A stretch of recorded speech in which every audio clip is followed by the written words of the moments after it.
Queen. You are Jenny. a queen of all trades. See what I did there? Yes, I'm indeed. see my earrings. I feel the Christmas season. Oh my I'm in gosh. spirit. Yes, yes, Completely bypassed things. yes. And I wanted to ask you, what is like the season you are in right now? Because we're talking about identity Oh, today, success, and I was thinking about the Christmas season and how I enjoy the spirit of the season. So I thought this could be like a beautiful first entry question. What is the season, the chapter that you are in right now? wow. The season that I'm in, I've spent this whole year. Actually, at the beginning of this year, one of my things that I set myself on was I'm not going to go look for people. I'm not going to check on friends. I'm not, because I was always the person who's always looking for people. And I had said, nope, ev- I'm going to let people come to me. And so I was, I guess, in the season of introspection. I don't know if that's a word, but it is today. I just went on the inside. I spent time with myself, and whoever needed anything from me, whether it's the friendship or the conversation or whatever task, information, whatever, I was not gonna put it out there. They're gonna have to come get it from me.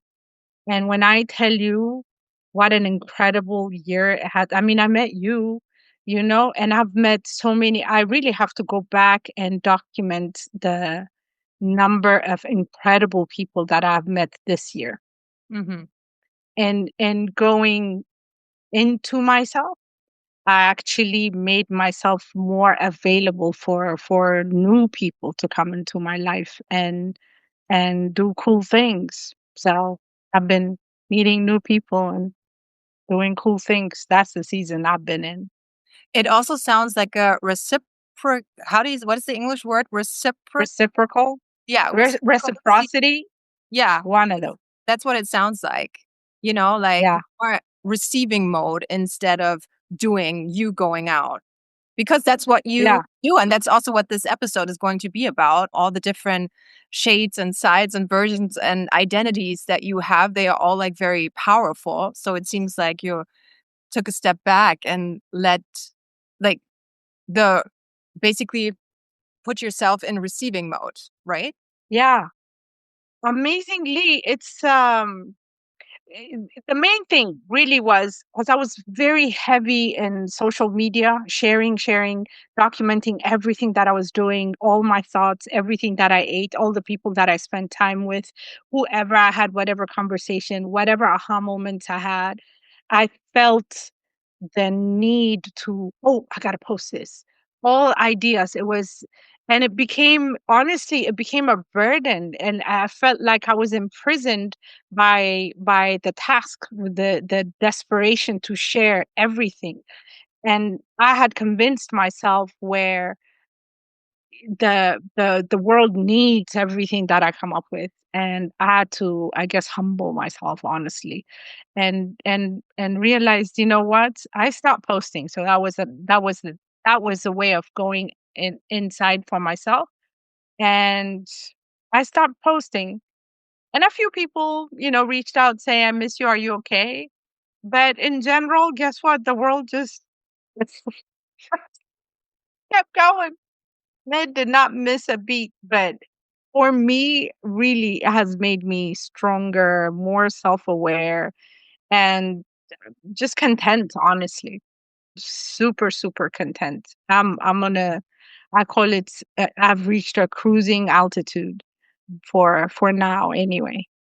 And for 2026, so December is going to be the month where I sit down and wrap up 2025 and forecast for 2026 of what I want. Mm, mm. But It also sounds that's where I like, am. yeah, it also sounds like, you took a step back and you kind of let the universe maybe spoil you. Because you someone I mean, I've known you only for a month, but you like spoil people, you connect people. You're such a joy. And I also told you you're a gatekeeper. We had a discussion about the word, but you're like introducing people and folks. And, this is an opportunity for the universe to spoil you.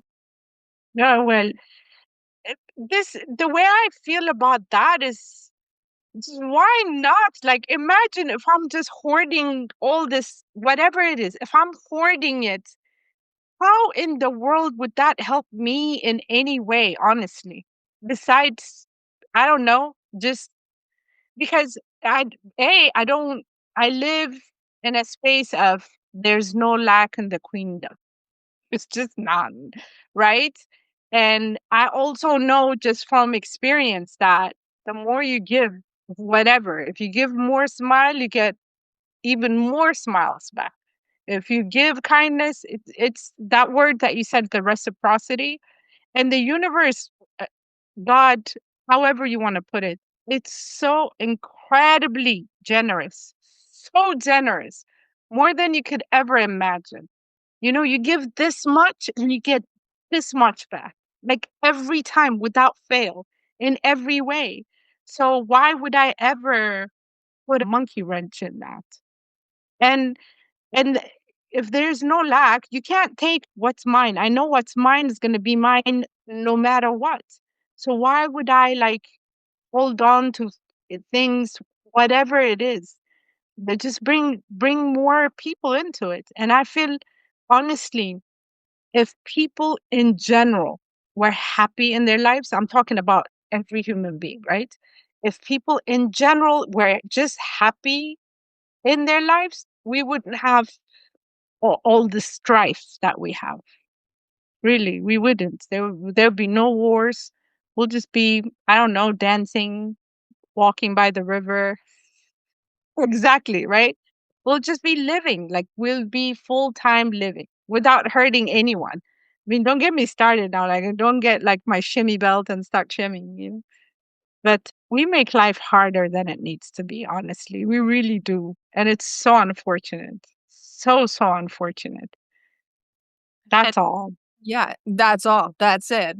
And one thing I feel that you do that definitely makes the world a better place, for that matter, is that you show so many of the layers that you have, so many different versions and identities, and you play with them. And you transition from one identity to the other in such a smooth way, and maybe they are all like even the same. I don't know. How do you see that, and how do you navigate that? How do you transition, and how do you even see that? Is it like one person for you, or is it like the different hats or roles, or how do you see that system? So that came out. Uh, okay, I'm about to like divulge more information than necessary, but that's just who I am. During a therapy session, I had to go through 2.5 years of therapy to get to this person that I am today. And it was the best thing that ever happened to me. I started going to therapy actually when my dad has passed on, may he rest in peace. But when he first got sick, like I couldn't function. So I went through the employee assistance program at work. It was just, maybe I thought it was going to be like a one-time thing, but I kept going. And in that, it I learned that I had, at that time, it was just two versions: my work version and then the person I was outside of work.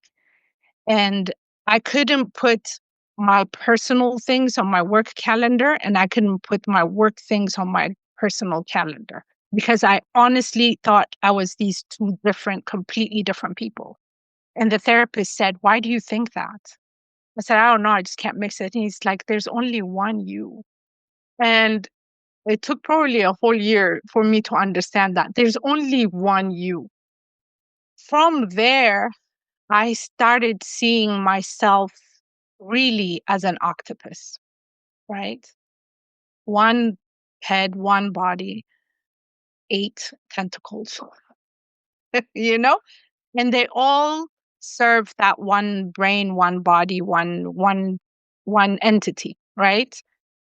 and that just made it easy for me, because I am all the, the thing. When you started, you said queen of all things, I think. Is that what you said? And I finally found out what that thing is: jack of all things, master of none, right?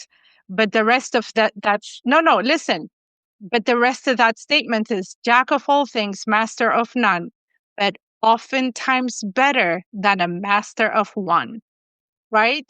I was like, oh goodness. 'Cause, you can be many things, and you can be good at all of them, honestly. You really can.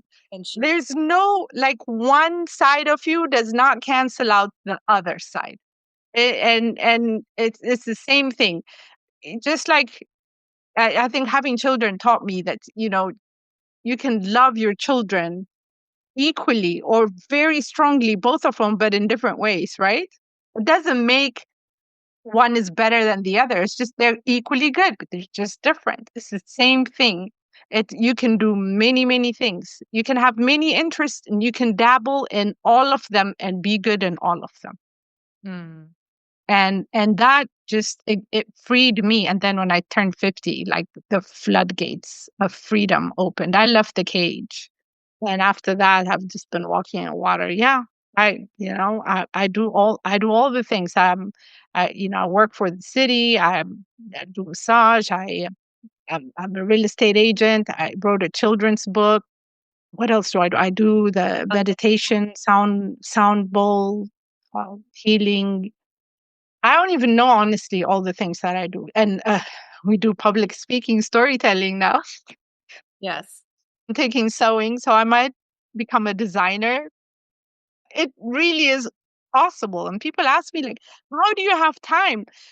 We have so much time on this earth, but a lot of it is eaten up by, like, sitting in front of the TV. I don't have any TV shows. There are sometimes, full transparency, I happened upon the show Sirens or something the last couple of days. So I've been like, yes, I've been stuck in that. But I watch that, and that's it. Like, for the next however many months, I may have nothing to watch, but I'm okay because my life is full of other, like, real life things. And and that's it.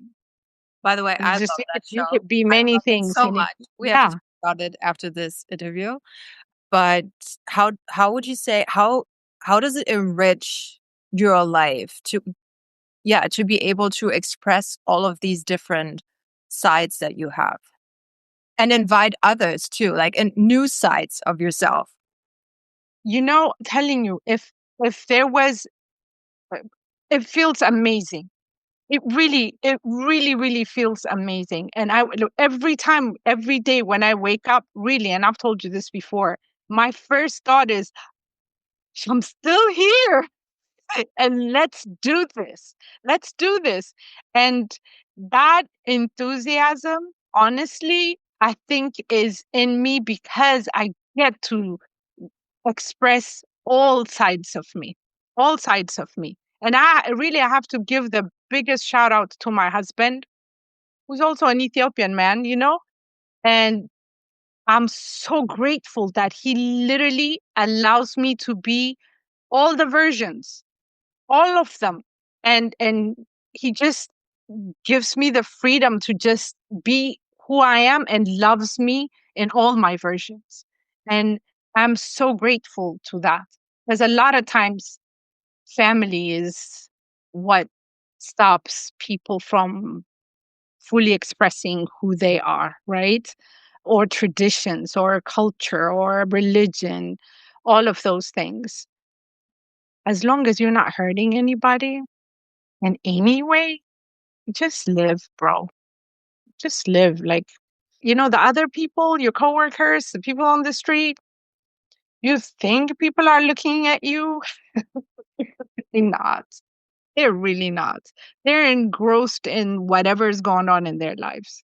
They might take a glance for a second and make a comment based on that second, and that's it.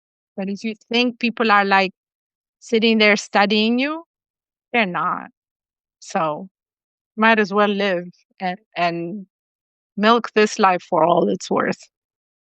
And most of the time, they're also admiring other people, right? So we're so Yeah. quick to think that they criticize us or that they hate the thing we're doing, but it's actually they admire the courage and they admire, the dedication or the love for a certain thing, or also the silliness, because a lot of people, they don't give themselves permission to be silly or to be vulnerable, or, because I also remember the tears, like when we met for the first time and we sat together and we had never spoken, and Queen started crying like 2 times during that conversation. I also started crying because we're both empaths, and, you know, it was not a big deal, and, like, you just allowed that and you communicated that, and I was so impressed by it because that is also something that a lot of people would not give themselves permission to do, right? In public or Yeah, because they're repressed.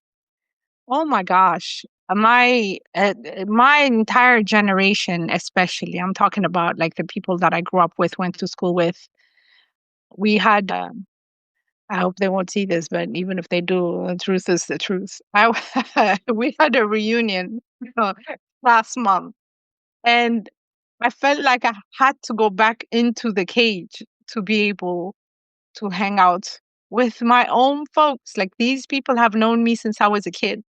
And, at the end, I'm like, it was exhausting. It really, really was. And sad. I felt sad. Not that I'm any better. I'm not saying I'm better, but I just wanted them to have, like, at this age, come on now, like, we need to be free, free of judgment, not even judging others, like self judgment. We need to just let it go. And how is it that you're the same person that I knew when we were kids and you're exactly the same? I don't think we're supposed to be like that. You don't pause time. You experience it and you go through it and you move along with it. Ideally ascend, right? And not descend, but you're supposed to move along with it. So it's yeah, it just it makes me sad when I see people just repressing, and if my freedom encourages others to feel free, really that would be a tremendous gift, not just to me, to themselves, to the world. You know, it's now I see, like, I'm trying to not cry here, but those are the things, right. and but I mean, if my tears come, I never stop them. They just flow. I let them flow. But that's part of the freedom also, to be able, when it comes, you just let it out. I speak at naturalization ceremonies a lot, and it has taken everything that I have to not cry when I do those things. But every time I talk about, to the people, I'm like, look, those seats that you're in right now, like, I just want them to understand the gravity and appreciate the gift that they have received, because there's so many people that die in the deserts and in the sea trying to cross to come to this country and get in those seats, right? So i've I've learned to say these really, really things that I feel deeply, without crying, but I haven't been really successful, but it's okay. It's okay. We're empaths. What are we gonna do? Mm. High school reunion, family reunion, for sure.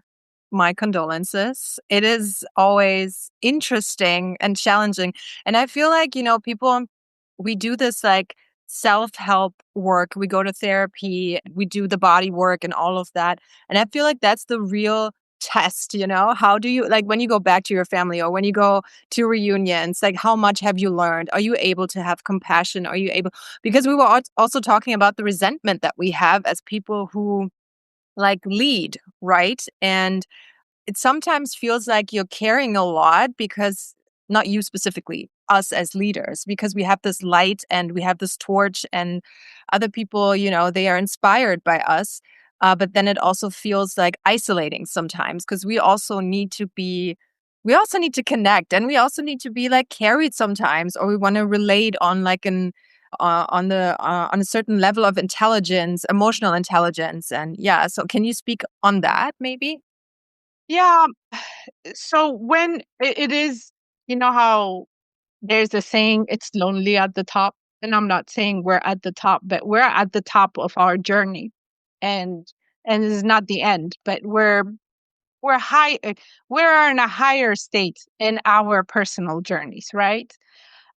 And it is really honestly our responsibility. Like just like I said, I want other people to experience this freedom and joy that I have. I genuinely do.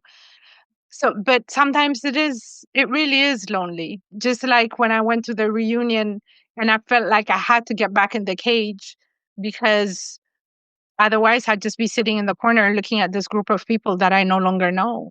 And that's not fun. And that's not the goal either, right? It's to take as many with you as possible. You have to be full, right? You have to work on being full on your own where you enjoy your own company. And you're never really by yourself, you're with yourself, and that piece is okay. And when you do want to join other people, you just have to meet them where they are, not in judgment, just in where they are. There was, and I think I've shared this with you before, that I was so desperate to get people, no, come to this side, like this is how it is, and it's the freedom and da da da da da. Not everybody's ready. Everyone is going at their own pace. And I had to stop wanting things for people more than they wanted for themselves. Right? Now, I don't commiserate anymore. I don't do that anymore because you can't take me down to the gutter. I'm unwilling to go down to the gutter. I will I will wave from afar. I will send you good vibes. I will love you. I will text you, but from a distance because I just won't. You know, compassion, like forgiveness, compassion, all of that. I reached this level of freedom and through meditation, honestly. One day I just woke up and I said, I forgive everybody for everything from the day I was born until today. And I kept saying it. Oh my gosh, I forgive everybody for everything from for from the day I was born until today. So that's everything. People who cut me off in traffic, people who slapped me when I was a kid, all the teachers that put me out of class, called me names. Catholic school. Do I need to say any more than that? You know, so I forgave all of them. And I have to understand that hurt people. So when people do things to me or say things to me, instead of taking it personally and getting upset, my first thought is, wow, I wonder what must have happened in their lives for them to be in this space. And that always gives you compassion. So you, and as Christians would say, separate the sin from the sinner, right? Yeah. So seeing every human being as a human being who has been through stuff that's making them do this. Of course, they also have a choice to work through the same things that I've worked through. I didn't have a trauma-free life, but I just chose to unload. So I don't want to carry it anymore. So I like living free. Mm, I love that. I'm not there. I'm petty as fuck sometimes. I'm a Cancer. I'm a Taurus. I bulled through all of it. But yeah, so it also when you're talking about a higher frequency or like a higher self and the journey that we're on, and we don't know the journey anybody else is on. We just know like our own journey, and that is like how we can judge basically. But I feel like almost, yeah, it's a disservice if we go down like to the gutter, right? If people like try to pull us back, quote unquote back, and we refuse to go, I feel like it would be a disservice to humanity to actually like allow ourselves to go back to that state, right? So it doesn't do anything for us, and it doesn't do anything for humanity. It doesn't raise the collective standard, I feel. And it is also related to boundary setting. How do you set boundaries? Is it something that comes easily to you? Did you have to learn it? Oh, I absolutely had to learn it. Are you kidding? I come from a culture where, especially if you're a girl, you have to look down, you have to sit down, you have to be demure, you have to be quiet. Nobody wants to know your opinion. You should not have any opinion. So, yeah, I had to work through all of that. But I chose, I have to give credit where credit is due. And my dad was an integral part of the freedom that I feel as a human being because he taught me how to think for myself despite the culture despite it was almost in secret. And I remember when he was asked, I was a class clown and he was asked to come and speak to the teacher because they wouldn't give me my report card because I was disturbing the class or whatever. Anyway, so he came and spoke to the teacher and he, in front of them, yeah, I'll talk to her. She's going to improve, blah, blah, blah. Right. And as we're walking out, he says to me, listen, this is not the end of the world.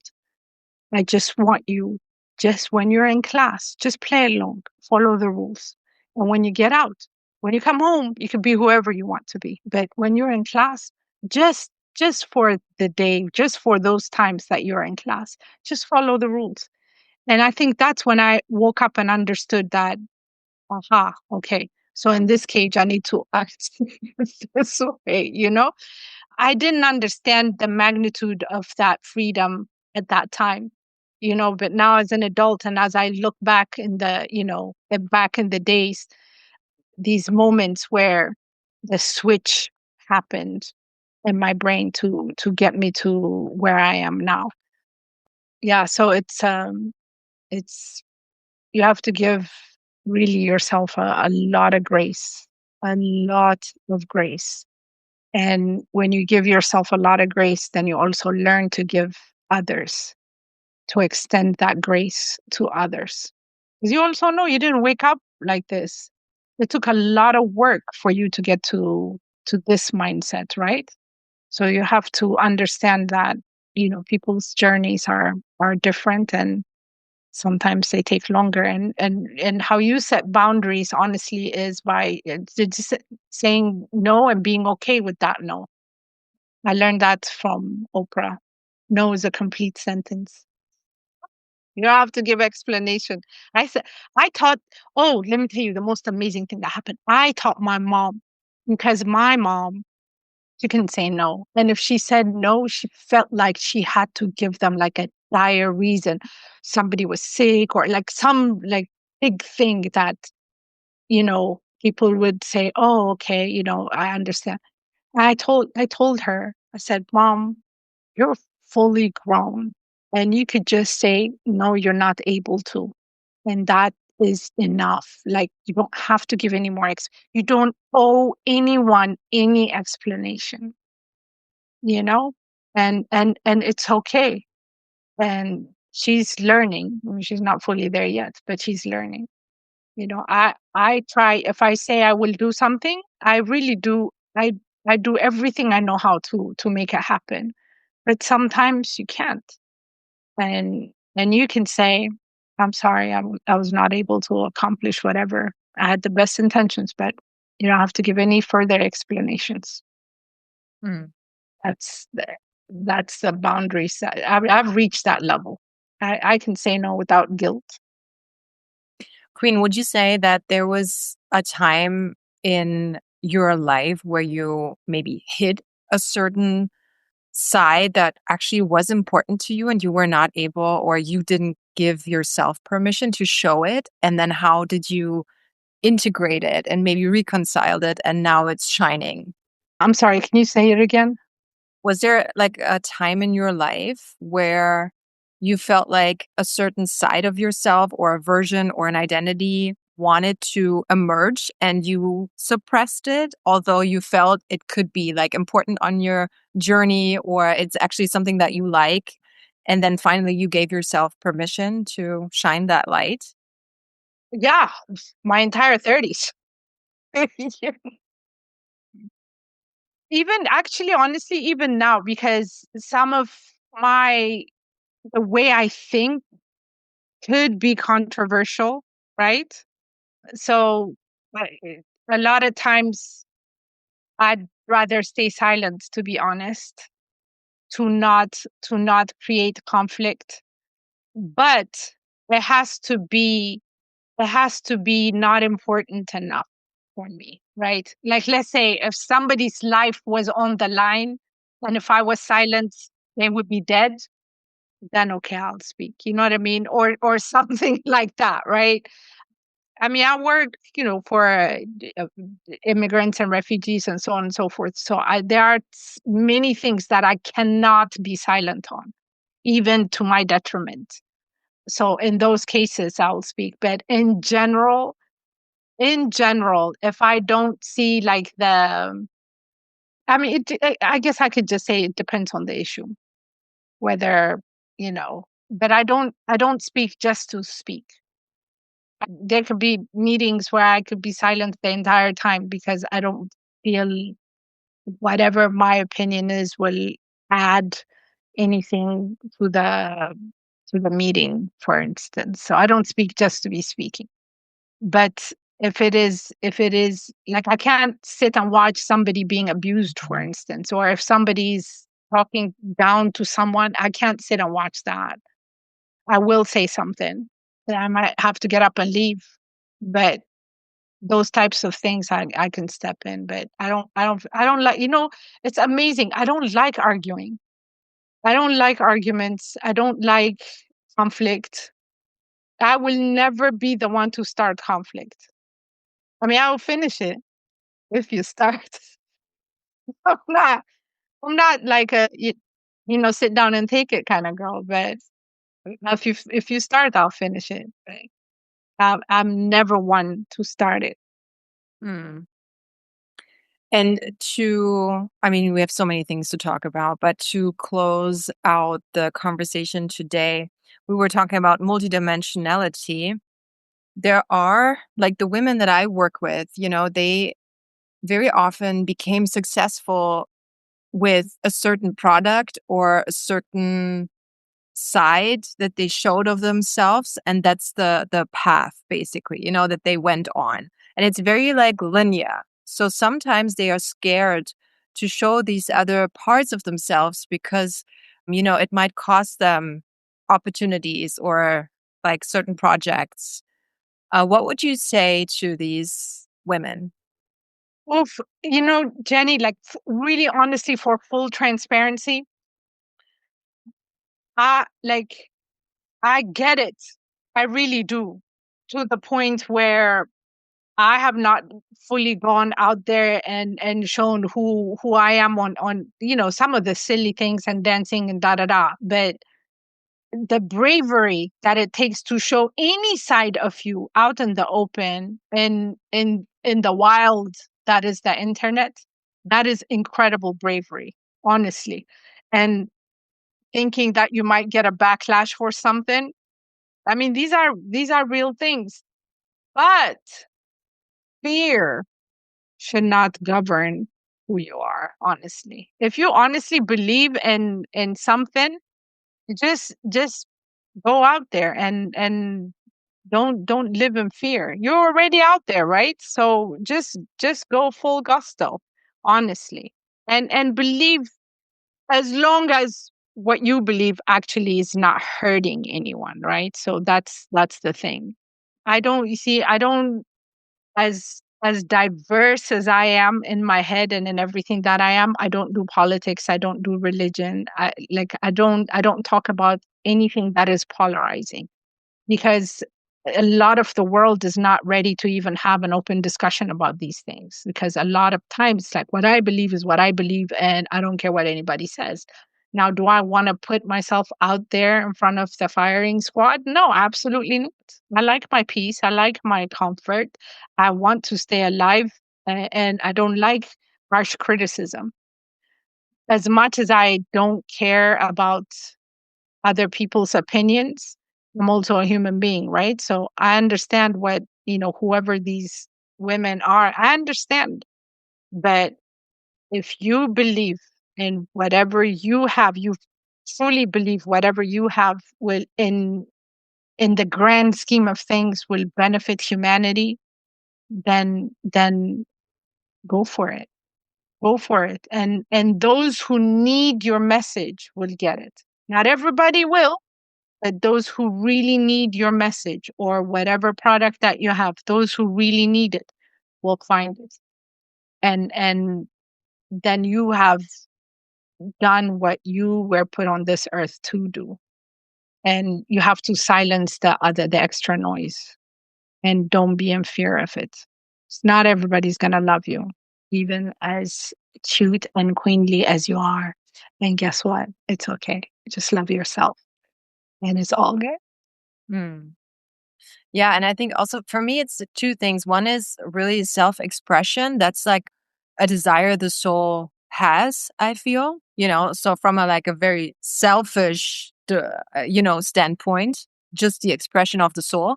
But then also I feel if we show like more sides of ourselves, then maybe a new audience would actually buy our products, because they see a side of us that they haven't seen before, or they like that I don't know, that we're Swifties, or that we buy this particular, I don't know, coffee brand, or you know what I mean? So showcasing like who we are and not being so afraid to look stupid. Or Yeah.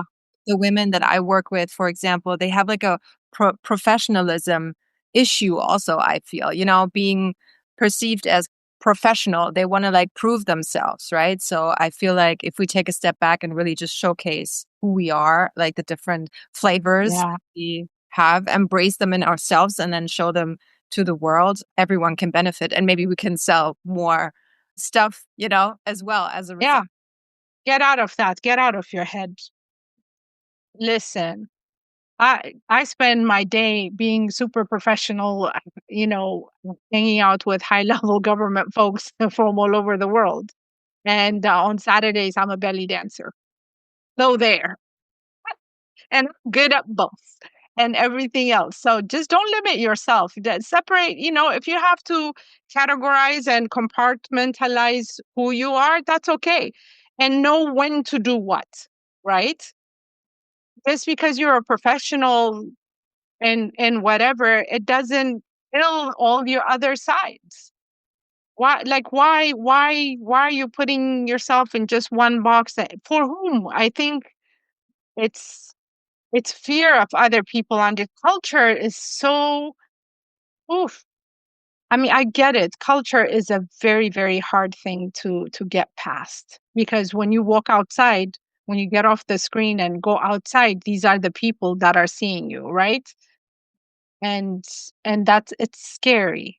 It really is scary. But if it is in you and it needs to come out, you might have think about all the trailblazing women that were the first ones to do so many things. The first lady who went to space, right? The first woman president, even in my country, can you believe it? The women who do first things. Imagine the fear. One of the things that the Ethiopian, I don't know if she's still the president, to be honest, but she was, when I heard her interview, and she said when they went to some West African country, and when they all walked in, they ushered her automatically, even though she went by herself as the president, they ushered her to go sit with the wives of the president. And she's like, I didn't come here to hang out with your wives. Like, I'm the president. Imagine it. And that's just one story. I mean, she told like several stories where just because she was a woman, they wanted her to go hang out. And she's like, no, I'm the president. I'm going to go sit down with the president. So think about all those women who do things for the first time ever and the kind of shenanigans they have to deal with. So put yourself in their shoes, right? And that will take you right out of the fear. Imagine if they said, oh, okay, I'll go sit with the wives. Imagine that. So every time you stop yourself from doing your next best thing, ask yourself, because this, you could be the first person to ever do whatever this thing is. Even if there is another person who's selling the same product, for instance, she or the other person does not have the same audience. People will not hear her the way they will hear you. Your voice is made for a group of people in this world that absolutely need your voice. I'll tell you one example. My former boss, whom I love dearly still, was speaking to fifth graders, and he said, if the reason why this world is really imbalanced is because people are not doing what they were put on this earth to do. And he was telling these young people, there are specific tasks that only you are supposed to do on this earth while you're living, right? And if you don't do it, there's no replacement, there's no one else that can do that particular task. So if you don't do it, it just goes undone forever, for eternity. Now, if many, many, many people don't do what they came on this earth to do, that really throws the entire system into chaos, which I really feel that's the reason why we are in this time that we are, with so many people, like no peace, no, a lot of mental health issues, all of that, because we're not doing what we were put on this earth to do. And finding out what that is our responsibility. So if it is deep in you to either sell this product or share this idea or whatever has been put into your heart, and you're too scared to share it because you're afraid of criticism or what other people might think or what my mom would think, whatever, snap out of it. It is your responsibility. Like, you're the only one who can deliver that message in exactly the way that you are going to deliver it. And there are many, many, many people out there waiting for you specifically to deliver that message. Because you know how sometimes you hear something and you don't, like, you've heard it before, but when somebody else says it, you're like, that thing. So that person was the one that was to deliver that message to you. So think like that. Those are the things that take me out of my comfort zone and go out and do crazy things that I do. I don't know not one person from my classmates who's on anywhere on social media or in real life that is out there belly dancing. There's other generations, younger ones, that I'm so pleased to see. And I want to be a bodybuilder. So I know beyond a shadow of a doubt, in my age group, from my culture, I'll be the only one out there. But so be it. Yeah, and like you Yeah. said, we So, receive messages from different people. We see it through our lens, like with our specific story, and that's why some of the things land, that we hear from this person. And it's almost like when my husband tells me things for free, I hear them, and it's different when I pay, like, I don't know, a couple of $1,000s, when I pay a coach and this person tells me the exact same thing. It's like, oh, now it makes sense. So it's, yeah. I mean, Queen, you have the last word. Whatever comes through, we want to hear it. oof, don't skimp on life. Just don't. Just make everything. When you drink your coffee, turn on extra taste buds just so you can taste it even more, right? Just don't get out of autopilot. When you brush your teeth, I practice my shimmy when I brush my teeth, right? So give yourself something extra to just feel your aliveness. And make even your drive to work. I think, Jenny, I shared this with you. When I turned 50 that year, I wanted to do 50 brand new things that I've never done before. And that was 3 years ago. Now, every day, everything that I do, Have I done an interview on Zoom before? Yes. But was it with Jenny? No. Where was it with going to be presented to Jenny's universe? No. So this is a brand new experience. Yes, I've done a podcast before, but this is a brand new person, brand new subject. The things that I said today, I may not have known when I did the last one, right? So find the newness in everything, and even in understanding that the person who went to sleep last night is not the person that you are when you wake up this morning.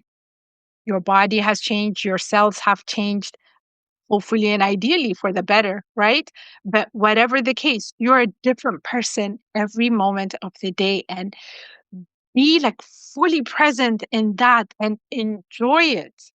I think that's like the meaning of life. Make every moment count. When you drink water, just enjoy the wetness of it. Like, just find joy in everything and try it for one day, right? It is so addictive. Then everything you see is going to be brand new. Like, you start seeing new birds, new butterflies, grass is greener, even the tree, like now it's fall, so half the leaves have fallen. So it's not the same tree that you saw the day before. There's just new things happening all the time. And then if you leave town, it just becomes that much bigger. So just live on 100. That's the best thing I could share with you. I love living.